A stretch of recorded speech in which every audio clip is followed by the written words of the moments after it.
A quinta palestra do Congresso da Família tinha como tema A Família, uma igreja toda vocacional, e vai e reconstrói a minha igreja, que eram também o tema e o lema do Congresso, apresentada pelo padre Ezequiel Dalpozo, que nos fala sobre sua pregação. Primeiramente, eu falei de ética e espiritualidade. Ética é aquilo que é a marca da pessoa, o caráter em relação àquilo que ela faz. Uma pessoa ética é uma pessoa que tem postura, uma pessoa que tem retidão e que busca fazer o melhor no cenário onde ela está inserida. Por isso que as pessoas dizem hoje que o problema ético é um dos problemas principais. Os estudiosos escrevem muito e refletem muito sobre ética, porque as pessoas estão perdendo os valores e referenciais. Esse foi um tema primeiro. Segundo, eu falei sobre espiritualidade. O que significa espiritualidade? Espiritualidade, de certa forma, é viver a presença de Deus em tudo aquilo que nós fazemos. Nós trabalhamos, nós nos relacionamos com pessoas, nós temos que tomar decisões, e viver a espiritualidade é sentir a presença de Deus desde o início da manhã, quando eu vou me colocando diante dele e digo: hoje, Senhor, eu quero viver na tua presença, eu quero fazer bem todas as coisas, eu quero lidar com as situações e com as pessoas do jeito certo, da melhor maneira. Isso é viver Deus. Antes de falar dos temas de ética e espiritualidade, eu falei um pouco daquilo que foi a construção do pensamento da humanidade há muito tempo atrás. Há 500 anos atrás, houve o processo da modernidade. A modernidade significou a passagem de uma compreensão onde Deus era o centro da realidade para o homem o centro da realidade. Então antes se falava em teocentrismo, Deus é o centro. Depois se falou em antropocentrismo, o homem é o centro. O que caracterizou isso? Tornou o homem forte e ele mesmo disse a si mesmo. O pensamento foi trazendo essa compreensão. O homem precisa construir a história por si mesmo, porque ele tem força, ele tem inteligência e ele mesmo pode gerir a sua vida sem depender de Deus. Isso foi o pensamento da modernidade. Então, passamos de um ponto onde Deus era o centro para o homem o centro. Isso trouxe muitos problemas, porque veio a técnica, veio o poder e veio a compreensão de que o homem pode viver a vida sem necessitar de Deus. E hoje, mais do que nunca, se está percebendo o seguinte, que todo esse pensamento tem a sua fraqueza. Porque nós, quando deitamos num leito de hospital, nós temos que ter mais do que compreensão que somos fortes. Precisamos perceber que somos dependentes, limitados e frágeis. Diante da morte, diante da depressão, diante da angústia, diante de tantos suicídios e falta de sentido que acontecem com pessoas, a gente se pergunta, afinal, tem muitas pessoas que têm tudo e mesmo assim não estão felizes. Por quê? Por isso que está se dizendo ultimamente que nós precisamos de Deus sempre. Embora tenhamos força de construção, porque o ser humano é capaz, ele é inteligente, ele é criativo e faz muita coisa, mas toda a criatividade, toda a inteligência não pode andar sem Deus. Por isso, basicamente isso que eu falei.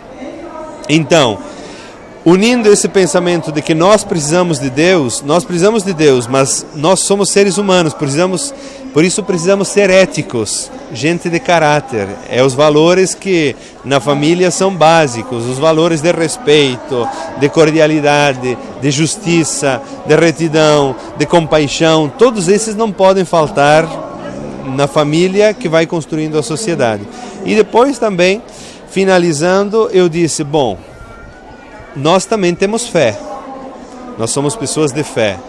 Por isso um cristão deve fazer o quê? Primeiro, deve ter a sua palavra no meio do mundo, deve dizer que vale a pena viver o cristianismo no tempo de hoje.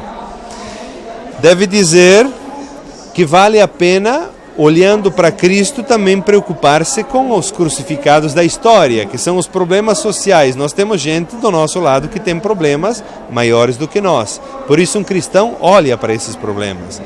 Nós, como cristãos, também temos a Eucaristia. A Eucaristia é a participação da missa que nos alimenta.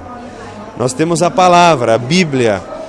A Bíblia é uma fonte de água boa que nós podemos beber. Por isso eu fui dando algumas indicações para dizer que, além de justos éticos, o cristão também tem algumas atitudes que precisa cuidar para levar adiante. Para encerrar o ciclo de palestras, Padre Evandro da Diocese de Cáceres explanou sobre o tema Situações e Casos Especiais, onde o mesmo abordava como devem proceder os casais de segunda união. Ao terminar esse dia de palestras que nós pudemos acompanhar nesse dia, eu concluí trazendo de uma certa forma questões mais práticas de como é que nós podemos ajudar, sobretudo aqueles casais especiais, aqueles casais de segunda união, como é que eles podem também regularizar a sua situação perante a igreja.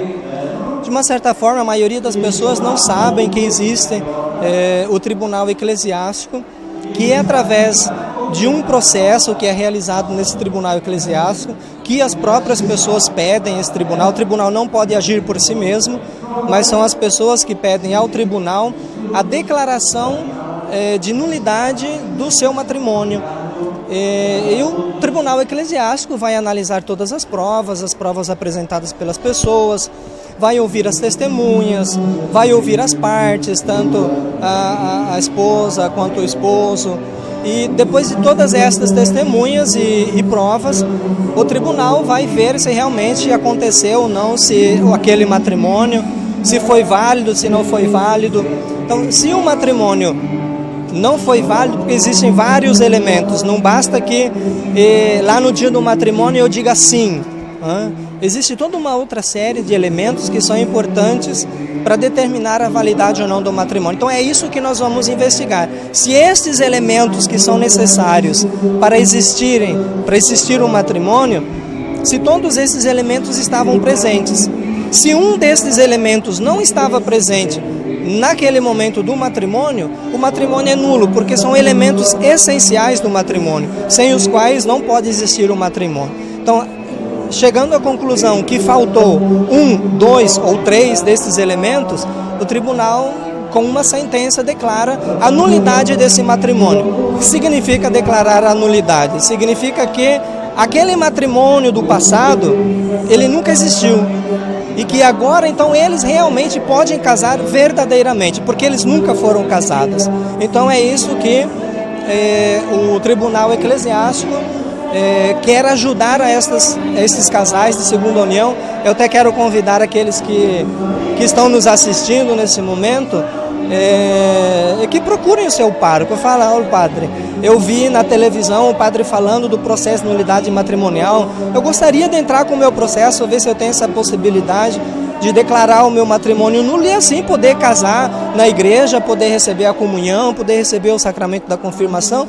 É realmente o trabalho do tribunal eclesiástico, é um trabalho pastoral, de ajuda a essas pessoas que estão sofrendo porque não podem casar e não podem, de uma certa forma, participarem do sacramento da Eucaristia, do sacramento da penitência. Lembrando que não significa que esses casais estão excluídos da vida da igreja. Eles podem sim participar da vida da igreja, né? A igreja santifica os homens através dos sacramentos, mas esses que não podem participar dos sacramentos, eles podem se santificar através da oração, eles podem se santificar através da palavra de Deus, eles podem se santificar através das obras de caridade, das obras de penitência. Então, para ir para o céu, até mesmo se eu não posso receber a declaração de nulidade matrimonial, existem esses outros caminhos com que me fazem santo, com que também podem me tornar santos e com que eu possa, no fim da minha vida, chegar ao reino de Deus. Então, não tenham medo de perder o reino de Deus, porque se eu não posso ir ao reino de Deus por esse caminho, Deus me deixou um outro caminho de santificação.